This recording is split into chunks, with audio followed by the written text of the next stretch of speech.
permaculture, a weird new agricultural philosophy that benefits the earth just as much as it benefits us. A year and a half ago, at the end of the summer after my high school graduation, I packed my bags and hopped on a plane. I wasn't headed towards college like the rest of my friends, but rather was embarking on a gap year. I was headed for Israel, where I'd be living on a permaculture farm for 5 months. It was sustainable and off the grid, and like many of you probably, I knew enough about what sustainable meant and kind of what off the grid meant, but I knew absolutely nothing about what permaculture meant. So on the flight over, I decided to Google permaculture and find out a little bit more about what exactly it was I'd be getting myself into for 5 months. And this is what Google told me. The development of agricultural ecosystems intended to be sustainable and self-sufficient. Super simple enough, kind of, but it turned out that permaculture was a lot more complicated and a lot more important than I had previously thought once I got to the farm and actually started learning about it and using it in my everyday life. I'm going to try to boil down everything I learned about permaculture in the 5 months that I was there into hopefully 7 minutes for all of you, just so you understand the basics of what permaculture is and what it can look like. So permaculture started in the 1970s by these two guys. They're Australian, David Holmgren and Bill Mollison. According to David Holmgren's website, Holmgren Design, permaculture is the combination of two words, permanent and agriculture, which makes sense because much of permaculture is about creating long-lasting, self-sustaining ecosystems that work with, rather than against, nature. The second edition of the Academic Encyclopedia of Ecology, published in 2014, states that the basic idea is that when humans create spaces like gardens or farms or food forests, we should do it so that we could reap the benefits, but without harming the environment in the process. And to understand and kind of visualize what permaculture looks like, it's really important to know what it's not.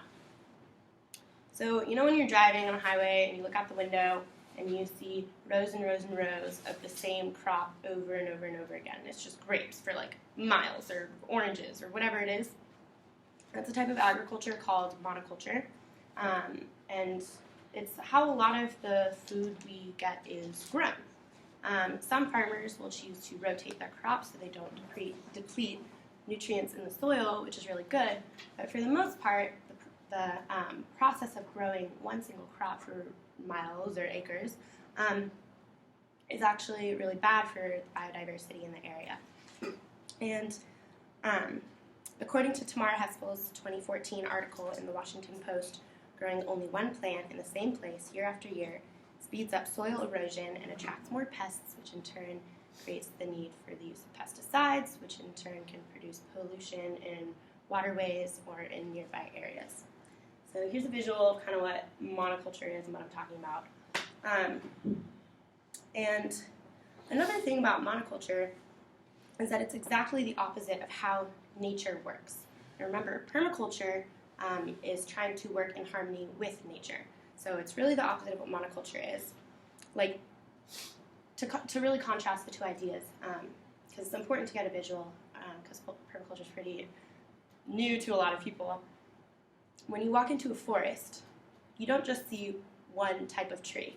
That's the only type of tree you see. And there's no little shrubs, and all the little weeds have been whacked away, right? No, when you walk into a forest, there's big tall trees, and then maybe there's little shrubs underneath that thrive in the shade, and maybe there's little birds that live on the branches of the shrubs, and the birds poop on the forest floor, and the poop decomposes, and it helps bring more nutrients into the soil, and it's a perfectly designed system by nature.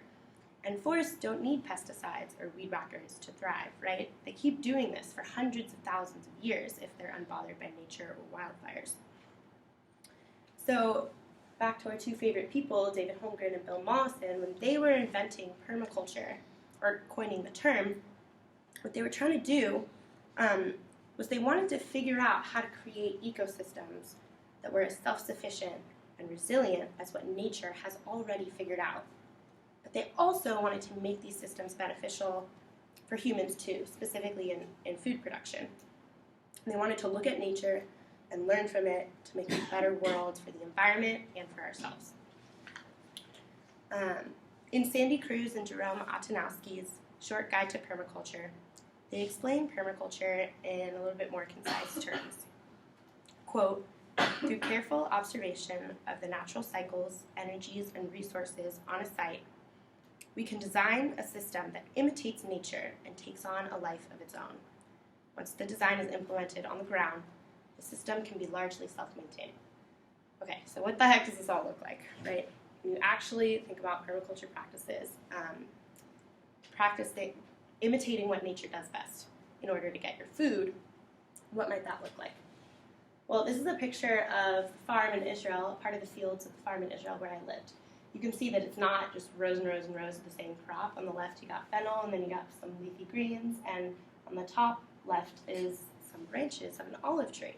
So there's lots of different plants going on. We also had ponds on the farm that were the results of gray water systems, which is recycled water, and where there is water, there is life. So there was a lot of biodiversity in little areas on the farm.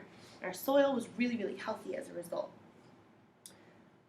Here's another picture of some fields on the farm. You can tell in this photo, I wanted to point out, these are strawberries growing, and there is some white stuff on the ground surrounding them, and that's a way of managing pests without the use of chemical pesticides. So we were able to get really delicious strawberries when they were growing without any use of chemicals or pesticides at all, which is a really cool concept.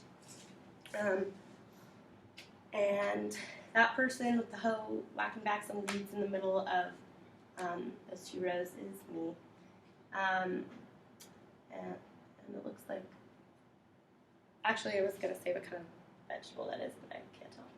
And this is Emma, who is one of the Israelis who lived on the farm, bringing in the morning harvest. And at the peak of our harvesting season, there was about 35 people living on the farm.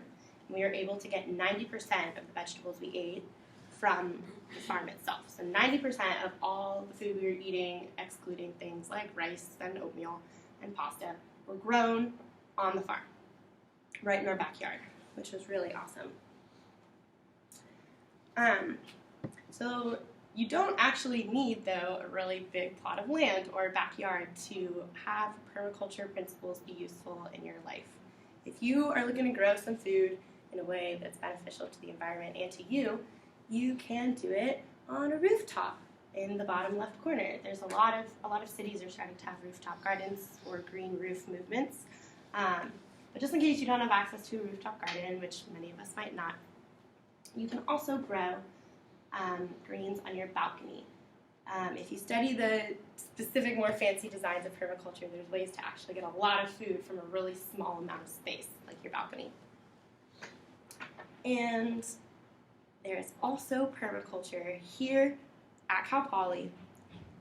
This is an article from the Mustang News that I saw a few weeks ago. Students grow produce on experimental farm with self-sustaining agriculture. Permaculture techniques pave the way for new farming methods. And this is an article about the student experimental farm run by Garden Club, which I'm a part of, and I was really excited to see this in the Mustang News. And here's some pictures of what the farm kind of looks like. There's some chickens grazing on the ground, and there's some little seedlings waiting to be planted. And here's some more fun photos of the farm in Israel that I lived on. And the people on the right were, those folks were people that I lived with for 5 months. So now you know a little bit about what permaculture looks like and what it's designed to do.